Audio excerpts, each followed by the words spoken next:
Welcome. My name is Tina Sicca. I'm a lecturer in media and culture at Newcastle University, and I'm really excited to introduce the series of podcasts featuring interviews with BIPOC or BAME, senior scholars, and NINE DTP studentship recipients. These conversations aim to get students from minority groups motivated and enthusiastic about applying to the NINE DTP scheme by showcasing the innovative and really interesting work being done by these academics and students. I hope you enjoy. Welcome, everyone. I have with me Tasnim Hassan. She is a PGR at Durham University in the Department of Sociology. And she's doing some really interesting work focusing on the intersections of ethnicity, disability, and youth culture. And she has received the NINE scholarship that we're talking about, the studentship. And we're going to talk a bit to her today. So welcome. Thank you ever so much for having me. I'm really excited to be a part of this. So let's have you start by talking about your background and how you came to be in the program and to be working at Durham. Yeah, so a little bit about me, because I feel like my journey is a little bit different, is my undergrad was in law. And I absolutely, don't get me wrong, I absolutely love studying law, but I feel like I did a lot of things in terms of my extracurriculars, and a lot of my focus ended up being, focusing on people with disabilities and all of that. But then I think that almost inspired me to look towards the research route. And that's how I essentially ended up doing the master's in social research methods, social policy at Durham University. And it was after that I figured that maybe I could do a PhD, but it was really a whole leap into a different direction, which I wasn't really sure that I could do really, but it turns out that I'm doing it. I'm halfway through it, and I'm really enjoying the process of it. Oh, that's fantastic. And did you have anyone who sort of encouraged you to pursue the PhD? When it all happened, I think there was a lot of self-doubt, because I'm the only one in my family in terms of our generation, at least to my knowledge, that has been doing a PhD. I think a lot of people in my family don't really go down that route, and it was very, very novel in that sense.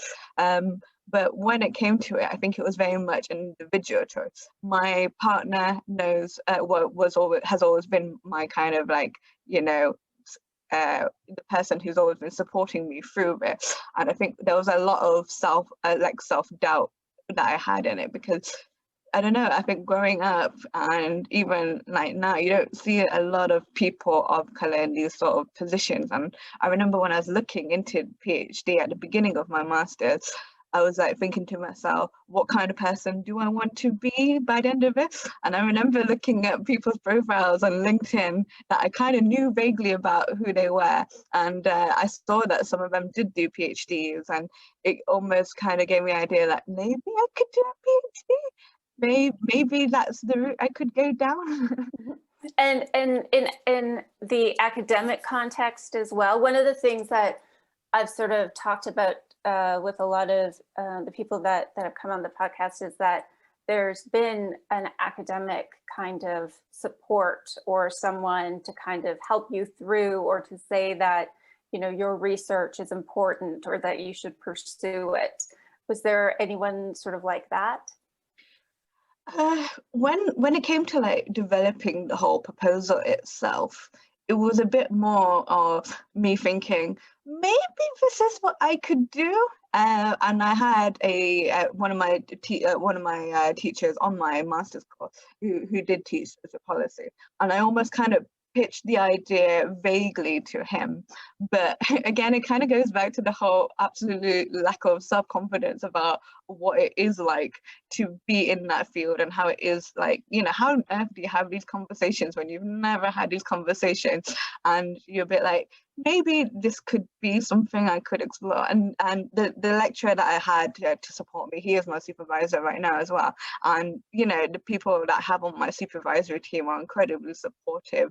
about what I'm doing, and they know that it's something that's really worthwhile exploring, and it needs to be explored as well. So I absolutely love that. But I think when it came to getting my foot through the door, it was a bit like, like I had this idea, I'm gonna wing it and hope for the best. And to tell you the truth, the whole applying for the process was a bit daunting, because you're a bit like, is this what they're looking for? How do I know this is actually a research topic? But I think it was almost taking that leap of faith and almost believing that, my own experiences and, my own like expertise, or the people that I've met and the rationale that I'm kind of basing on, is actually worthwhile. And I think it takes a lot when you go through that process. But I think it was just a matter of just going with it and hoping for the best. And after 6-7 months of tweaking that proposal,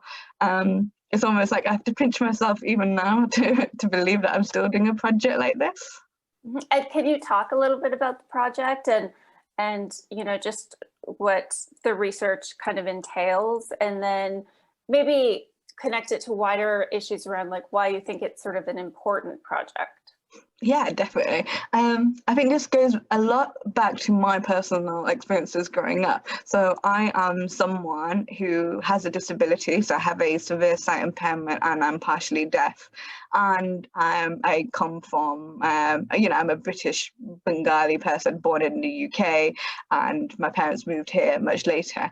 And I think my experiences of growing up with, someone from someone of color with a disability was really interesting. Like, in terms of growing up, it was a challenge to know what kind of support I needed and how to get, how to essentially achieve basically what everyone else was achieving. I grew up with the mentality that I wanted to prosper as well as everyone else, because every person deserves that. Every person that, with hard work and the support that they can get do deserve those opportunities. So I never really thought too much about how my disability and how the way I was brought up might affect that. But I think the older that I got, I started to realize the ways that my disability was getting in the way. I think it was challenging in that I didn't realize how much my disability would affect my journey to adulthood. And it was essentially, in that sense, quite isolating growing up with that experience. But then through my undergrad, I got involved a lot with being the disabled students representative. And I think that was basically the start of my journey about realizing that there is a lot more that we could do. So from representing students at my old university, I did that for about 3 years, and then I ended up coming across the NUS, which is the National Union of Students. Mm-hmm. And a part of their experience, I think since having been involved with them, it was quite like big turning point for me, because they would have these conferences which would be like the NUS Disabled Students Campaign or the NUS Black Students Campaign. And when I got to go to my first conference ever, they also had these caucuses where they had within the Disabled Students Caucus, they would have a place where Black students who also had a disability could also talk about their experience. And those forms of intersectionality, it really blew my mind, because this was the first time where I ever really met diverse people with disabilities. And it made me think I'm not alone in my experiences, and the challenges that I had growing up are, a lot of people can also relate to them. They might not be able to understand it fully, but they could understand the challenges of growing up from, multiple disadvantaged backgrounds. And I think from that point onwards, I kind of realized that more needed to be done to explore these people's experiences. But to do that, to do that in the first place, it was a bit like, what is already known out there? What do we already know about these people? And there was not a lot of research out there. There is some, but I feel like it still remains relatively underexplored. And I feel like once we have a better idea about how people of this overlooked community feel, it would help us to know what needs to be improved. It might be what support family might give. It might be about how external services come to support you. Like, do they understand the challenges of growing up from multiple, being someone with this intersectional identity? It might be that people feel like they're just really out of place, and there's a lot of factors that can really come into it. And that's basically what inspired me to go and do a master's in social research methods, because I felt like I needed those skills to know how to do things like surveys, how to do things like workshops, how to like actually deliver these things and be conscious about those things. And then once I had those skills, maybe I could use it in a way to help people who are basically in a similar boat to me. So when the PhD came across, it was a bit like, actually, maybe I can make this PhD, quite relevant to my own personal experiences. But it was basically time to, it was basically, long overdue, that we needed a platform where people who are from, people of colour and people with disabilities to talk about their experiences and what it means to them what it means to them to be this intersectional identity. And then once we figured that out, then, that's the start of a lot of things that could be explored, really. Yeah, and I'm finding it is the case that, not only the students that I've talked to, but also members of staff and faculty, that there's this intersection between their, personal experience, their identities, seeing that there is something that they're passionate about, and then like a gap in the research, and then deciding that they can study that and can contribute and can change things structurally through getting a PhD. And I think that the scholarship is, of course, it allows you to have sort of the funding to do that, but then there's also other supports like doing some of the workshops and conferences and things like that as well. Have you gone to any of those or I guess now it's difficult because of COVID, but any of the other kinds of ways to network with students or anything else? I absolutely, one of the biggest perks about being involved in the NINE DTP is that I get to meet people outside of my own department, and there's a lot of crossover. So especially with my kind of discipline, we have disability, race, ethnicity, and youth transition, but a lot of it can overlap with people in education and people in psychology. And if it hadn't been for NINE DTP, I don't think I would have met people a lot about outside my disciplines, and there's a lot of connections out there. I know someone in more of the education sense does things related to visually impaired people, and it was quite exciting being able to talk to her about her work. And ever since that point, it helped build that network of people who might be able to talk a little bit more about disability, and it's almost given me the confidence to talk to people outside of the institution, outside of NINE DTP, to talk about these things as well. But I think because of that, it was really helpful to talk to people like that. When it came to things like conferences as well, there's been quite a few events that I've come there, and it is a lot harder to come to these things now, but it's almost like, for me, it's helped kind of broaden my interests academically, but as well as have that support network, because we're also in the same bubble, and we also know, the hurdles of PhD life can be quite challenging to navigate in that sense. Yeah, and to jump back again, I wanted you to talk a little bit about the research project itself. Like, what exactly are you studying? Oh, so how I got into the whole... Or the study, like what your sort of research question, project, proposal was about. So like what the actual dissertation is going to look like. So I guess with how I imagine, so far I'm like halfway through my PhD. What I also love about my PhD is that I'm wanting to involve people, who belong to these backgrounds and these experiences. They get to be involved in my project, and it almost has a participatory element in it, in that the people who are involved in my project would also help influence my project. But the idea about my project is, so far I'm in the middle of recruiting people, which is also exciting because I can't wait to actually have these discussions with these people. Is that the first step would be to almost have these like workshops And together in this sort of platform, we would talk about what it means to us to be someone who's young, someone of color, and someone who's disabled.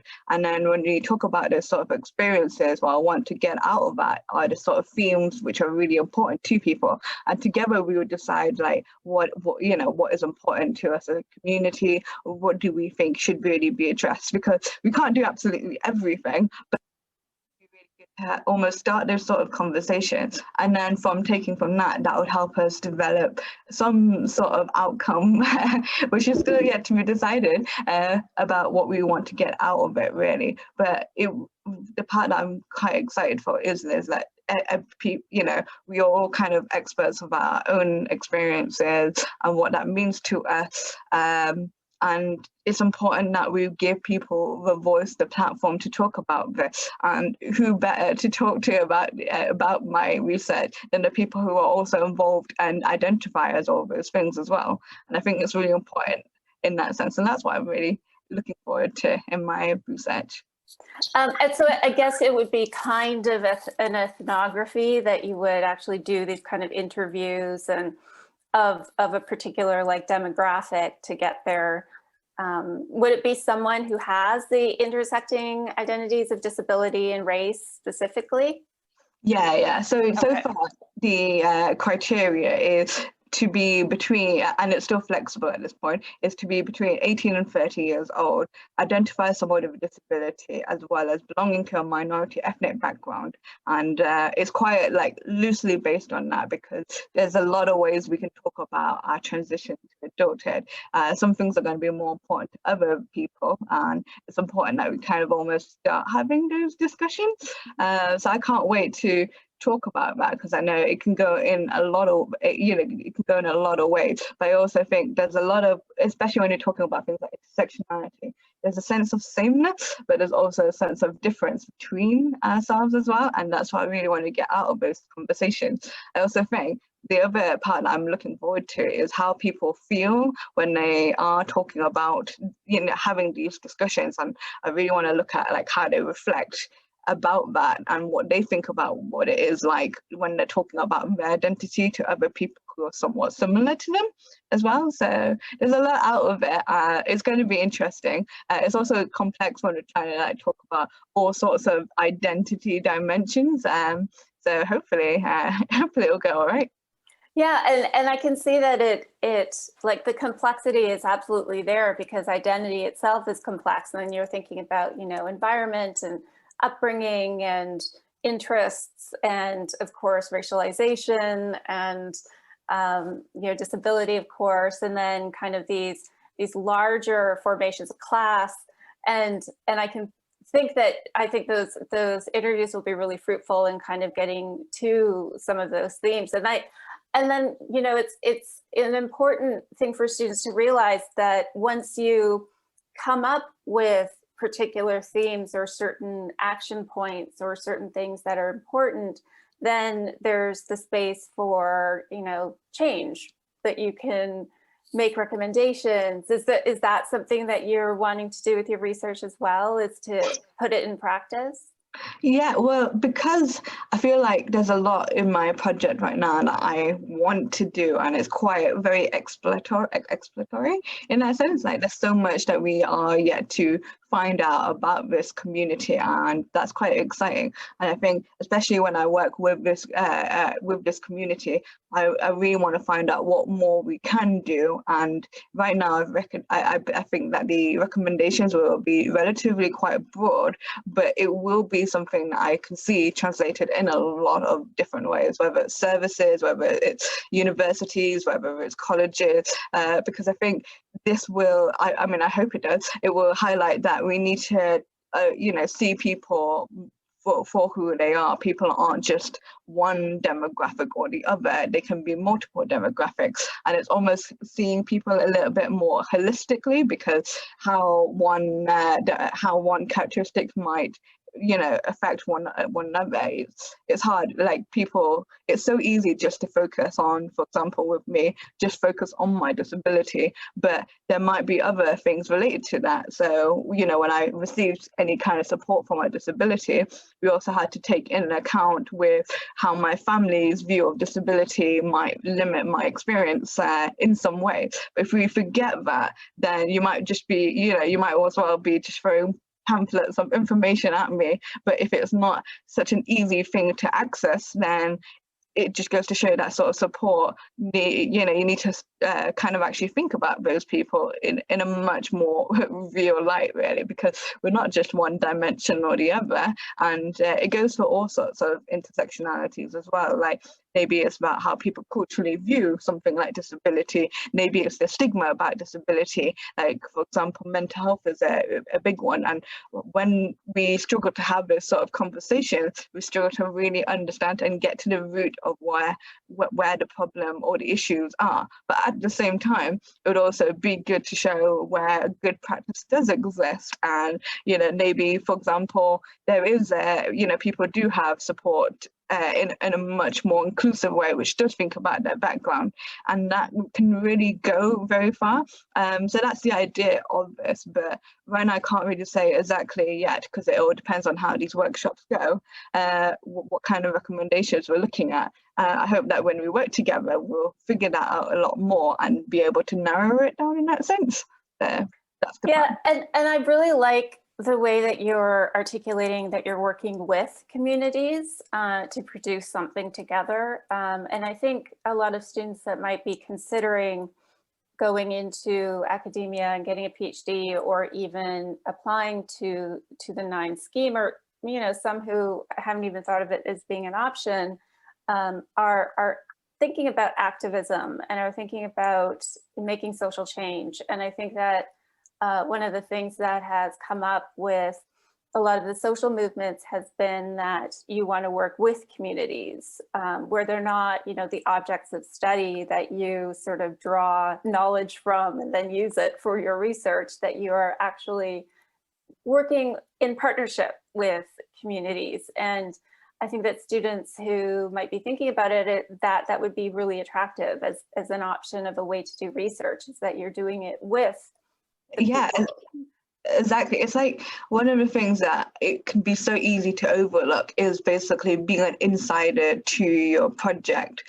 When you are an insider, I think we need to remind ourselves that we are experts in our own way, because we know what it is like to grow up in a certain way. We know what it is like to experience this other thing, or we've been through the process or something like that. And you yourself have that to bring to the table, and that is valuable in itself. And it's also to remind yourself that we might not be alone in the process of it. And I guess that's where my activism comes in quite a bit, really. But I think it is quite exciting being able to do something based on your experiences, being able to really feel like you can even, like, you can never know how much your PhD is going and what kind of impact it is, but you know that you could at least touch a few people in their lives and their experiences, and at least unite people in that sense. And it's kind of exciting to see that. I think growing up, if you told me that I was going to do a PhD 5 years ago based on something really close to my life, I don't think I would have believed you, because it's a bit like, it's quite incredible being able to put yourself out there and being able to have that impact, and no matter how big or small it is. And I think that's what I'm really, really looking forward to. And especially, like, as I say, these people, they know the most about their experiences, and you can't make these changes about these people without involving them in the process. They know what works for them, they have a better idea about it, and that's why their voices should be put at the forefront of when you're thinking about these policies or these recommendations. Great. And another thing I was I kind of like to do is to ask if there's a bit of research that you're doing or you're interested in that might not be centrally related to your dissertation, but something that is out of the box, or something that you might want to be researching soon that's out of the box, that students listening might think of as, oh, well, that's not something I would really think of as traditional research, and might kind of encourage them to think that their interests could be reflected in scholarship this way. Yeah. There is honestly, I think being before I was about to do all of it, I honestly had no idea, and it was a bit like me doing what I'm doing right now. It seems like too much like a dream come true. But now that I'm kind of in the field a little bit more, it's a bit like there is a lot. I feel like there's still a lot of areas of intersectionality which could be explored a lot more, especially in a UK sense. It might be related to, someone's like sexual identity and how that might intersect with like their ethnicity. It might be to do with how particular communities, or like another interesting thing would be really cool to explore, and it already has been explored, but I reckon we could go into a lot more deeper, is what it's like growing in a city that's much more diverse compared to a city that's not so diverse, and how that can shape someone's experiences. And it's quite exciting. I feel like there's like far too many, but these are like kind of real issues that relate to a lot of people. And for me, I love exploring things like people's intersectional identity. There's just so many ways it could go. Like if we're focusing on something like disability, there's so many types of disabilities we could talk about, and then there's so many like crossovers in terms of ethnicities that we're talking about too. I like, for me, there's only so much I can do out of my PhD, and maybe in the future it might extend itself to looking at doing some work in terms of through a postdoc or working with an organization, but I can't really say that yet. But I guess this is all part of the beginning process. But I think it's so easy to, not so easy, but it's so exciting when you can think about all of these other like real issues. And I think if you're someone who does come from probably a background which is not really as explored or relatively quite marginalized, it's quite exciting to being able to bring those issues to light. So I can't really say what topics there are to explore just yet, but it is exciting, and I think it's just to kind of reaffirm the idea that we might seem like a minority within a minority within a minority, but that doesn't mean that our experiences are in isolation, really.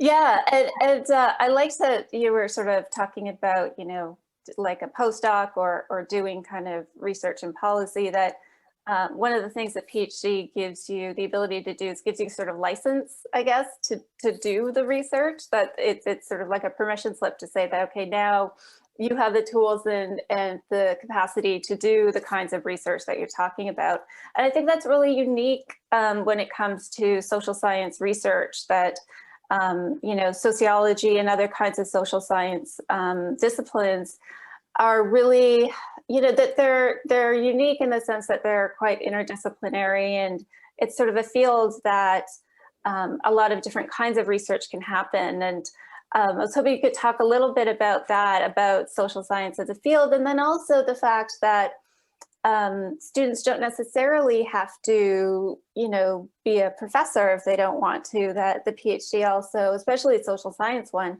gives you the ability to explore other kinds of occupations. Mm-hmm.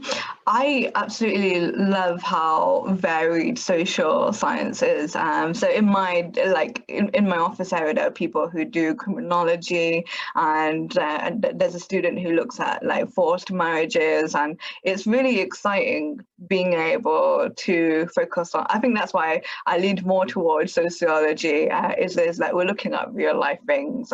We're looking at things that really, really do affect people, and it is kind of exciting in that sense. But what you were also saying about what you don't have to be a professor out of it, I don't see myself technically going down the academic route necessarily, even though like a postdoc is quite exciting. I think when you're doing a PhD, it's like you were saying, you develop those skills, you can do the kind of research, and I think a PhD is quite, it's almost like it is still, it's a form of still studying, and you're still kind of getting to grips to things. And I feel like if I ever were to do a postdoc, it's almost like being able to use the experiences that I have from a PhD and being able to make it much more specific and have a much more meaningful impact in that sense, really. But I don't see myself as someone who wants to be a lecturer or who wants to be a professor. I see myself more as someone who wants to work more in the third sector and maybe local government, which is wanting to support overlooked communities. And I hope that what I get out of this PhD is that I can prioritize and deliver a project where we are listening to what they have to say. We're using their expertise as well as whatever institution we're working with, and working together in that kind of partnership to make a difference, so that people can still, everyone, no matter what kind of background or experiences that they came from, can still prosper, really. So I see myself going down more of that sort of route. And I think, with having a PhD under my belt, it would really help prove that I have those skills, that I can research, I can put people in the forefront of, my work, I can think about different perspectives, I can think a little bit outside the box about people who might not necessarily be considered, or stuff like that, really. Yeah, and I think that is an important point, that not all people who get a PhD to go down the lecturer route, that there are lots of options, particularly in the social sciences. And why do you think there is such a lack of students applying for these kind of scholarships and for doctoral studies, particularly and people from any sort of marginalized group? And what do you think needs to change for this to actually have an effect on the numbers? Mm-hmm. I think when we think of academia, we kind of think of, the people who are privileged to have those sort of opportunities, which tend to be, middle-class white men who probably have, been kind of part of this sort of world a lot longer. When you're someone who's an outsider, there could be a lot of factors which stop you from doing it. Like for me, when I was talking about my journey, it was this massive imposter syndrome from the very start, even before I was thinking about it, which made me think, nah, maybe this isn't for me. Maybe I'd be better off going straight into a job or something like that. It just feels too much like, how can I have a doctor before my name? It's a little bit of that sort of feeling where you're just a bit like, maybe this isn't for me.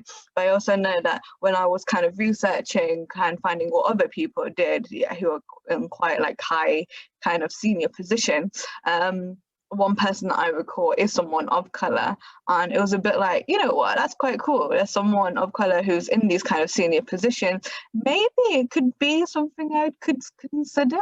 But again, I didn't know that person personally, but it would have been pretty exciting and incredible if I had met someone like that to talk about these sort of experiences too.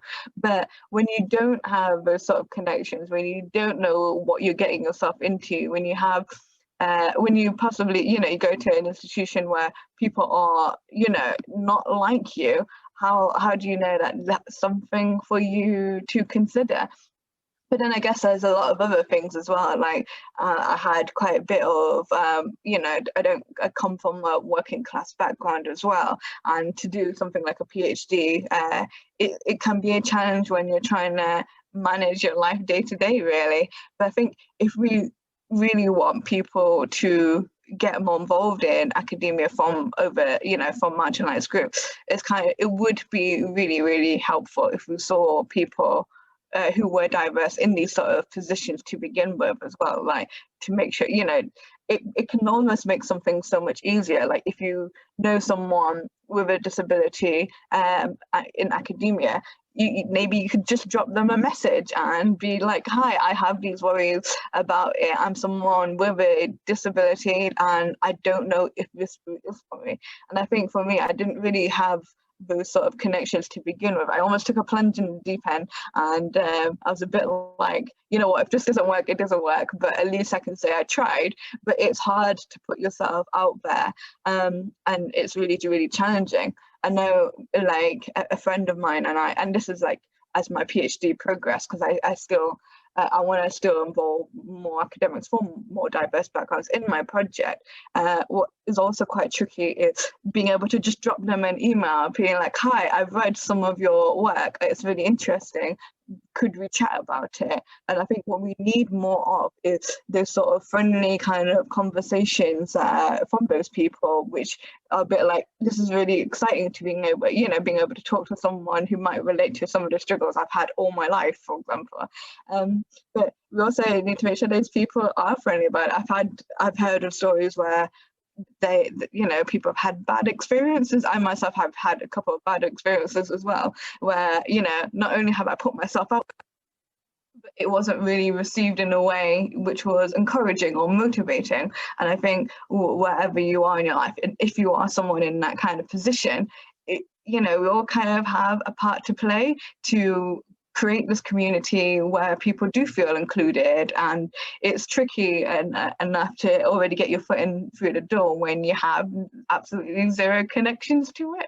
But it's important that we almost foster that environment where people can talk to people about it, that we do encourage people about it, because otherwise nothing will really change. I think another point I also would say is when within these departments that we're in, it's important that we have those safe environments where people of colour can go to talk about the concerns of other people of colour as well, because that can make all the difference in the world when it comes to a problem that you might be having, or you might think it's a very trivial problem or whatever, but when you talk to other people about it, you kind of realise, actually, no, I'm not alone in how I feel about this, and it's important that we do address that. But there's a lot to do in terms of creating that environment.